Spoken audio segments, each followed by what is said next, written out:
St. Therese and her sister Celine had always been close, even when they were young.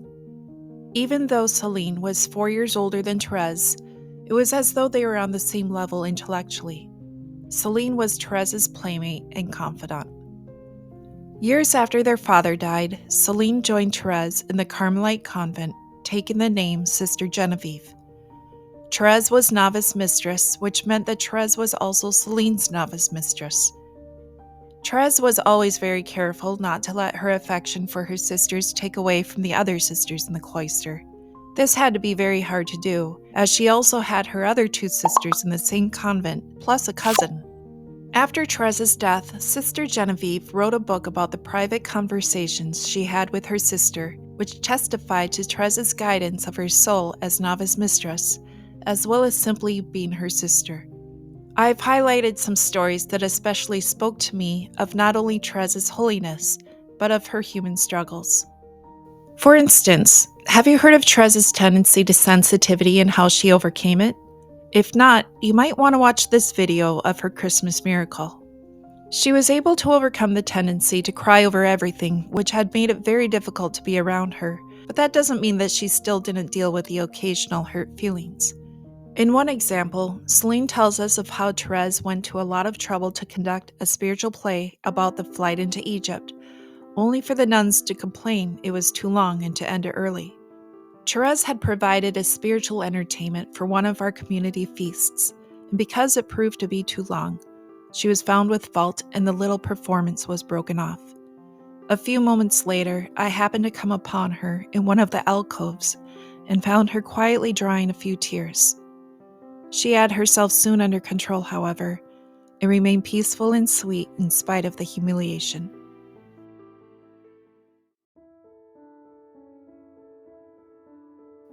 If you know St. Therese, you know that she is well known for what she calls her little way, which is the essence of the good news of the gospel, but lived in a simple and childlike way. She would also refer to herself as a little soul. It was actually upon many private one-on-one discussions that Therese had with her novices that the term little souls came about. Celine tells us, in her private interviews with the novices, she was always returning to the virtue of humility. The foundation of her teaching on this subject was that we should not lose heart at the sight of our weakness, but rather glory in our infirmities. It is so sweet to feel our weakness and littleness, she often told us.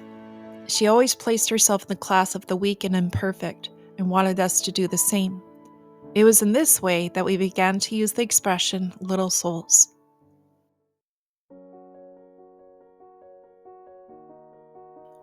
We all tend to be guilty of trying to orchestrate something that is important to us or gives spiritual significance.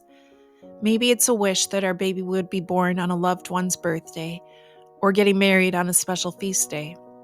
Therese did this as well, but was able to laugh at herself at the fickleness of her heart. In her book, Celine tells us, Therese told me of an incident which enabled her to lay the finger on her human frailty and fickleness, a heart from which none of us can hope to be entirely free as long as we live. She had been hoping against hope to enter Carmel on the first anniversary of her conversion of Christmas 1886.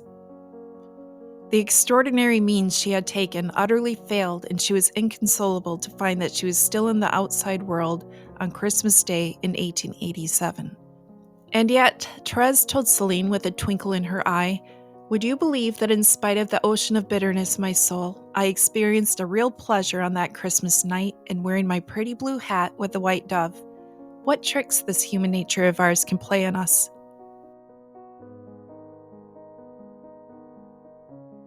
Oh, Celine sighed, when I think of how much I have to acquire. Rather, Therese rejoined, how much you have to lose. Jesus himself will fill your soul with treasures in the same measure that you move your imperfections out of the way.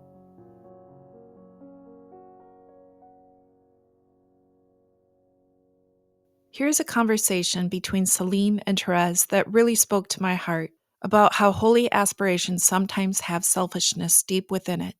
Celine relates, I was intent on giving good example, and I desired to become a model of virtue for the other novices. Consequently, whenever I failed, I thought everything was lost. That is being self-centered, Therese told me, and you mistake it for true zeal. Listen to this story. A certain bishop and his attendants went to visit a saint with a great reputation for holiness.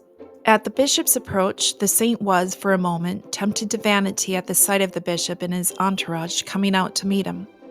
Desiring, however, at once to humble himself for this fault, he quickly exchanged places with some children who were on a seesaw nearby. The bishop, finding the saint at such a childish pastime, judged him to be rather an idiot and went in the other direction. The fruit of this story? Therese says, sometimes a soul who is not strong enough for praise must sacrifice for his own sanctification, even a good which he might otherwise lawfully enjoy. So you should be happy when you stumble and fall on the way to perfection. I would go even further and say that if in your fault there were no offense against God, you should really stumble on purpose in order to humble yourself. Celine writes, I was complaining on a wash day of being more tired than the other nuns. Besides the ordinary work, I had several additional duties unknown to the rest. You should act like a valiant soldier, Therese said, never grumbling at hardships, but always looking at your wounds as mere scratches, the type of person who was always ready to bind up the minor cuts of others, considering them more serious than his own. After she had worked on me for a few moments, I was ready to agree that I felt my fatigue so much only because others did not realize how tired I was. Our lack of courage, as she said, often springs from a disappointment that nobody is pitying us. She continued, sometimes at the mere words, "Go and rest, sister, you are so worn out," the nun in question will immediately feel somewhat refreshed. To desire that others should know about our aches and pains places us in a class with les vigueurs. Therese had much to say on this subject, which might be summed up in this way. When you are pitied, be consoled. When you are neglected, rejoice. Reach out to the sufferings of others and convince yourself that they have the greater need than you to be pitied and consoled.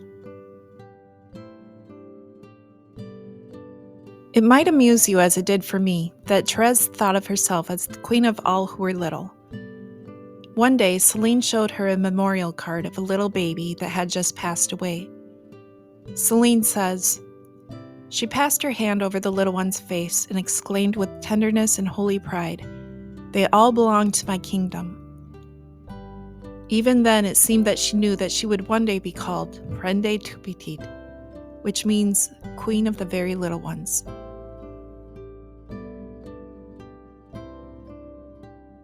One day during Therese's illness, I had shown a lack of virtue and was bitterly repenting the fault. "Kiss your crucifix," said Therese. I obeyed, kissing the feet. "Is that how a child kisses her father?" she exclaimed. "Kiss his face." I did so, and then following her request that I have in return my caress, I tenderly pressed the crucifix to my cheek. "Now," Therese said, "all is forgiven."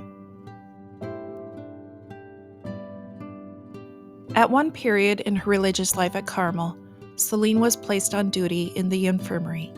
She tells about how one sister in particular, who had an illness that was comparable to dementia, kept her very busy with all sorts of small and sometimes useless tasks. This actually drove Celine a little crazy, as she said in her book. This religious had adopted the principle that, at all costs, novices' spirits should be tried and tested. This sister would often ring her bell, and Celine would hasten all the way from the other end of the infirmary to answer, just to be told that the sister didn't like the way Celine walked. She said to her one day, "My dear little sister, I could hear you coming. Why must your step be different from that of your companions?" Celine even confessed that she tried to avoid the sister from seeing her, as she would undoubtedly find her another chore to do, that she not only avoided passing the infirmary indoors, but also ducked under windows from the outdoors. I was convinced that the mere sight of me made this mother believe that it was her mission to keep me in perpetual motion, she writes.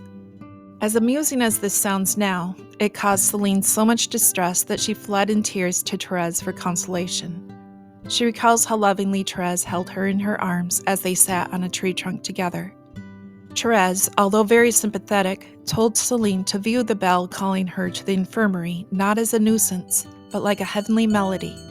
"Whenever it summons you to duty," she told Celine, Be convinced that it is the very best thing that could happen to you at that moment.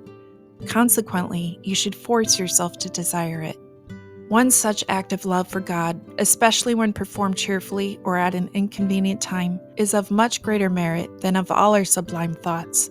Even writing the lives of the saints or composing other spiritual works are of small value when compared with these little feats of self-conquest.